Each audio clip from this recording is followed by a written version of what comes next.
قرآن چیخ چیخ کے کہہ رہے ہیں کہ جو نماز نہیں پڑھتا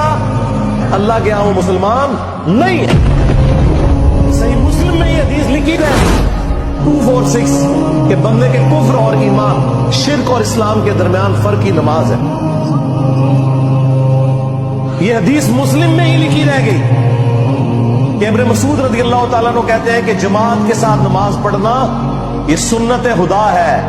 یہ تمہارے نبی کی وہ سنت ہے جو اللہ نے انہیں عطا کی، اگر اسے چھوڑ دو گے تو برباد ہو جاؤ گے۔ رسول اللہ کے زمانے میں اگر کوئی بیمار بھی ہوتا اور دو بندوں کے سہارے مسجد میں آ کے نماز پڑھ سکتا تو اس کی کوشش ہوتی کہ میں مسجد میں جماعت سے نماز پڑھوں، کہیں مجھے منافق نہ شمار کر لیا جائے۔ جماعت چھوڑنے پر رسول اللہ کے زمانے میں سمجھا جاتا تھا صلی اللہ علیہ وسلم کہ بندہ منافق ہے۔ صحابہ کرام کو، اہل بیت کو کب معلوم تھا کہ ایسی امت بھی آنے والی ہے